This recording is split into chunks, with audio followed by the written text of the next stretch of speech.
super bitch. Why your wrist it look like water? Cause it come with a fit. I really got it. Alright. Welcome back, y'all. Welcome back. I need y'all go ahead and get your popcorn ready, your candy, your apples, your oranges. We finna watch some movies today. You know, sum it up for us. Take you a minute to comprehend the movie. This reaction. Let's go. Just a fair warning, this is a tough watch and based on the true story of Monique Smith. In 1976, at the young age of 8, Cymbeline Monique Smith is already learning how to navigate her complicated family. Her mother, Elizabeth, is a very angry woman. Her granny, Sarah, is always nice to her.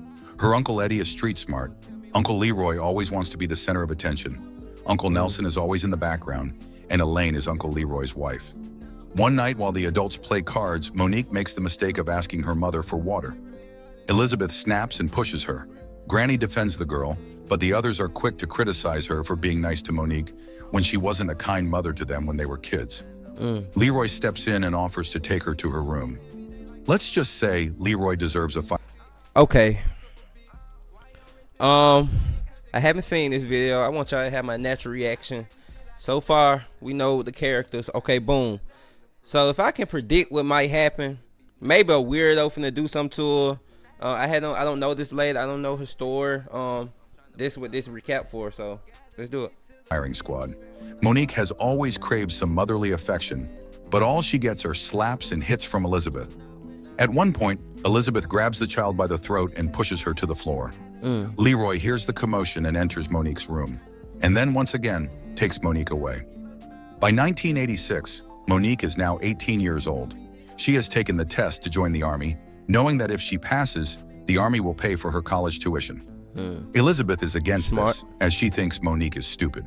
She also stresses that if Monique works hard enough, maybe she'll be allowed to clean a white man's office. Who needs enemies when you got a mother like that? Wow. Then Elizabeth reveals that someone did call to say that Monique failed the Army test. Monique is surprised as she is graduating top of her high school class. However, while cleaning, she finds a torn-up acceptance letter from the Army in the trash. Granny walks in and shades Elizabeth's hair, saying, "Elizabeth, too desperate looking for a man." Monique proceeds to ask her mother for her birth certificate and social security number, just in case she'll need them. But Elizabeth insists that Monique won't have any use for those documents. Not even... Alright, team. So we definitely see what's going on here. I don't want to pause too much. I definitely want to grasp everything. I don't know about y'all, but like I say, I have to analyze things. I have to see, boom, why they did it. Okay, I get it. So that's time I be on. This is not your regular podcast, or this is not your regular reaction. We do it different over here. We're gonna give you the authentic us, but we don't condone in what's that called? Child abuse.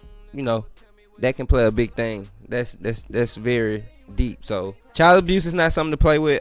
It's not a joke. It shouldn't be treated lightly. It should be like a psychology behind it. You get what I'm saying? Let's go. For a driver's license because she doesn't have a car to drive. When Monique keeps asking, Elizabeth strikes her across the face. Then she takes Leroy's belt and beats up Monique while others watch. Damn. Monique finally decides it's time to leave. Later that night, she steals some money from her mother and some IDs too. Then she writes a goodbye letter to her granny, thanking her for the love and kindness she has shown her all those years. She takes the first bus road out of Baltimore. But while she is asleep, a chopped passenger steals her envelope filled with all the cash she has. Damn. It's too late for her to realize she has been pickpocketed. An old woman named Caroline approaches her. Monique admits she doesn't have a place to stay that night after she lost all her money. So Caroline offers to give her a place to stay and help her find work. I would not be trusting that meth-looking woman. Finally experiencing the motherly love she has always looked for, Monique doesn't question the old woman's intention. She agrees to go back with her to her house. But Caroline turns out to be a pimp, and Monique is forced into a life she doesn't want for herself. Wow. In 1987, while still working for Caroline, Monique meets Gino. He sweeps Monique off of her feet with his kind words. She falls in love with Gino and leaves her work to marry him. I would not be trusting a chubby man with jerry curls. He treats her kindly. Hey, hold on. Who needs commentary when we got this elder? Shout out to Hood Recounts, man. Great narrator, man. That's a great narrator. The writing behind it is deep. Man, sometimes in life, when you going through something that's that bad, you know, constantly L after L after L, it's a reason behind it. You get what I'm saying? And I'm not meaning like you did something wrong. That means your time is coming, man. Stay patient. It's cool. Just gotta fight a little bit more. Fight a little bit longer. You get what I'm saying? But I hope this gentleman she met isn't a weirdo that we're speaking about. Or good intentions, horrible motives type of guy. But we gonna find out though. Let's go, y'all. 2 years, everything is perfect. But by 1989, Gino faces financial difficulties. His behavior changes, and he hits his wife. Pregnant and without a job, and with a deadbeat, dusty husband who is now a goner, Monique decides to return home. It's an awful place to be in, but at least she'll get to see her grandmother. When Monique returns, Elizabeth doesn't even give her a hug or ask how she is. She even mocks Monique for having a child with no mans. But Monique swallows her pride and asks to be allowed to stay in the house until she finds a job and her own place. Granny, on the other hand, is happy to have her back. Of course. About to become a mother herself, Monique asks Granny if Elizabeth was happy when she was pregnant. But Granny says Elizabeth went to New York to work and came back with Monique as a child. The old woman didn't even see her daughter pregnant. By 1990, Monique gives birth to a girl she names Christina. While answering the nurse's questions, Monique asks how she can get a copy of her own birth certificate. When she arrives at the records office, the clerk tells her there is no available birth certificate for her name and her birth date. Even when they change the birth year and try the records for death certificates, nothing shows. The clerk advises her to try writing some letters to other municipalities, as her files are not in Baltimore. While waiting, Monique finds herself a job where she meets her new friend, Ruby. Ruby helps Monique find her own place. When Monique visits her apartment, she's spooked by Jonathan, who was sent there to unclog the drain. She legit said he foine. It's okay, you're fine. Monique says she's no longer with her husband, so Jonathan gives his card so Monique can call anytime she needs help. Oh, I'm sure Jonathan finna help her in all kinds of ways. A little later that year, Granny dies. Monique is devastated, but she has Jonathan to accompany her at the funeral. Jonathan supports Monique through the hard times, and by 1994, they welcome. All right, let's guess. We halfway through it, really, so that means it's still more storyline. That's why I love these movie recaps, because you can watch a 2-hour and 30-minute movie and you still don't understand the movie.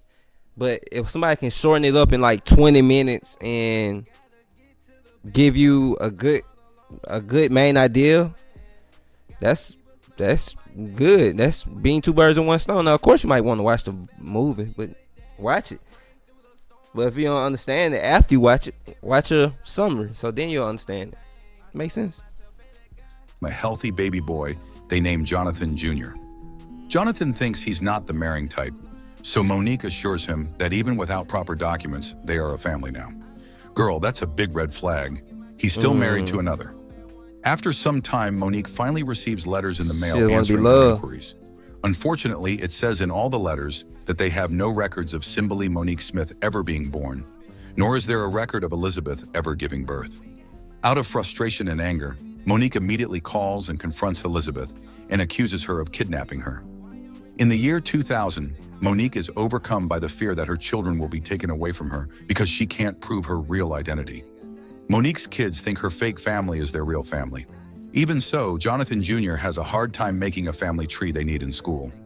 Even after all these years, Monique can't move forward without knowing her true identity. So Monique goes to New York and gives out missing person flyers with her face on them.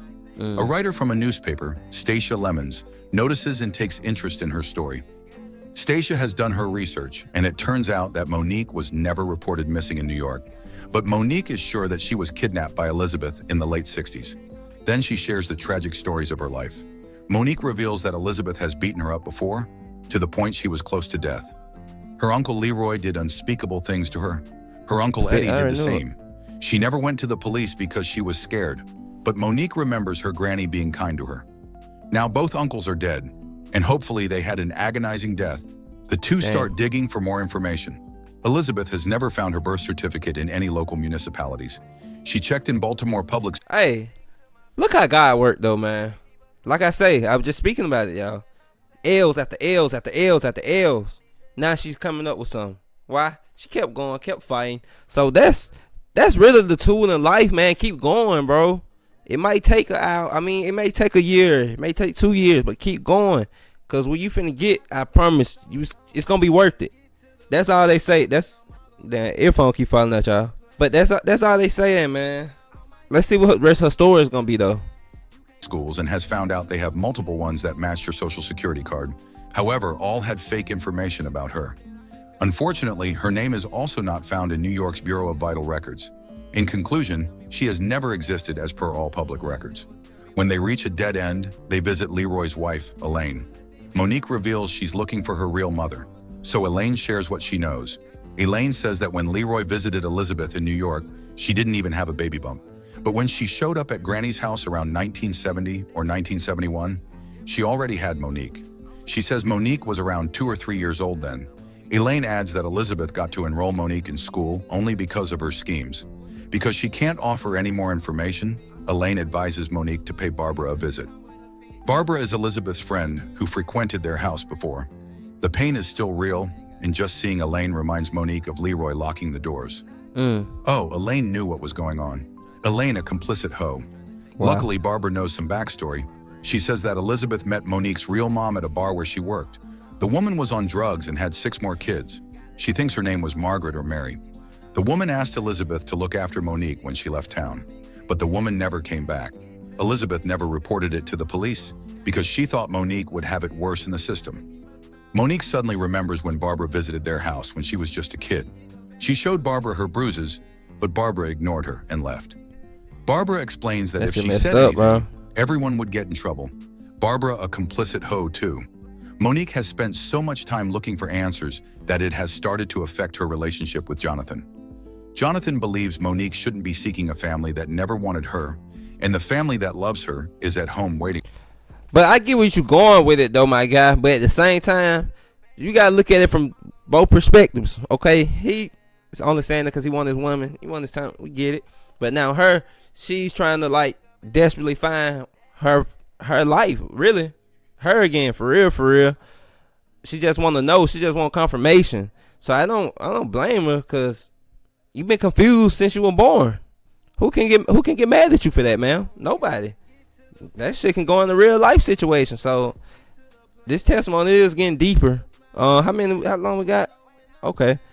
So let's see what else we finna discover, y'all. Let's keep going. For her. When she gets home, she finds out that Elizabeth has visited the kids. Monique gets angry and warns Elizabeth that she'll go to prison. But Elizabeth is sure she can't go to prison for feeding Monique, giving her a house and looking after her. When Monique reminds Elizabeth that she used to beat her for no reason, Elizabeth explains that no matter what Monique said, she had it good. She even takes the credit for Monique being successful in life. But Monique is stronger now. She fights back and kicks Elizabeth out of the house. Afterwards, she cries out of happiness for finally finding the strength to stand up for herself. Then she tells the children that everything Elizabeth told them is a lie. By 2012, Monique is still searching for answers. She asks her Uncle Nelson to submit a DNA sample to the state police so they can prove that she has no biological connection to Elizabeth. Once proven, they can launch an investigation to find out who she really is. Years have passed, and in 2019, Monique gets known as the longest-living Jane Doe. More people have learned about her story, and she ends up inspiring others. She even starts to write her own book. When Elizabeth dies, Monique and her family attend the funeral so they can have closure. But only the kids get out of the car, as Monique said her goodbye to Elizabeth a long time ago. Monique believes that the truth is now buried with Elizabeth. Then one day she receives a call from Detective Ellis, the one in charge of her case. She introduces her to Trinity, a genealogist, who has found some DNA matches for Monique. Here we go. All those people descended from a couple in the 1850s. Among all those people is a woman named Margaret. Monique immediately contacts Ruth Harrison, a relative listed in the documents given to her. Then she sends Ruth a recent picture of herself. Right after, Ruth calls, saying Monique's name is Cymbeline Harrison and Ruth is her older sister. Ruth says she's been looking for Monique for a very long time. When they finally meet, both Ruth and Monique break down as they hold each other. Ruth reveals that Monique has 6 older sisters and that Monique looks like her mother, although she passed away when Monique was just 8 years old due to a heroin overdose. It turns out that Margaret never shared how she lost Monique, but Ruth assures Monique that their mother has always loved her. And then, Monique finally meets her family, and they all welcome her warmly. In the end, despite not knowing what really happened to her, Monique finds satisfaction in knowing that her real family has always loved her. This was a heartbreaking movie to watch, but I'm glad Monique got the happy ending she deserved. What did y'all think of this one? If you like this What y'all learn? I learned somebody love you out here. Even if you've been hurt all your life, man, it's gonna be somebody that loves you. And it may be the people that you least expected, but in her case, it was her other side of the family that she didn't know nothing about. So basically, in her mind, until she found them, nobody loved her. You get what I'm saying? That's very deep. That was a good one. I like him, man. Shout out to Hood Recounts, man. I will put the original video in the description down below for the ones that want to see it by themselves without no pauses. But other than that, it's somebody that love you out here, man. Ladies, fellas, kids. Especially kids. If the kids are getting neglected and stuff like that, man, speak about it. Tell somebody. Cause y'all are innocent souls. They didn't ask to be here. We get it. Tell somebody for sure. An adult can handle it, man. Of course, you as a kid, you can't handle it. That's why it's important for you to tell it. That's for my kids right there. I'm gonna clip that. But for the grown-ups, man, let's go to therapy then. Let's heal the wounds. Let's do it. Let's do something different, y'all. We see what the world coming to. We see how deep it's getting out here. We see how many killings going on. And if you from my city, you'll be blessed. Just wake up, man, and just see your family. And then I'm talking about the ones that got kids. You don't got kids, you can see your mom's still alive, dad's still alive, stuff like that. I can go on and on, man, but that's how big I am. I own the family unit. Love. It don't cost to love. You don't have to. Somebody don't have to buy you nothing to eat in order for you just to love them back. Shit free, man. Do what you can do. But shout out to Hood Recaps again. I will the original video in the description down below. Y'all know the road we on, man. If y'all like this, DM me or put in the comments down below.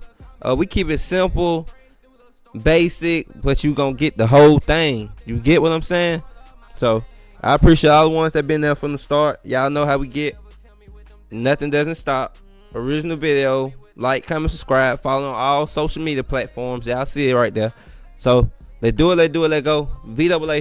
Big step moving side. The body here. Alright. Was just part of the script. Now I'm building my name. They can't copy this gift. If my dog get lonely, I'ma send them a bitch. We ain't on that time no more. We got money.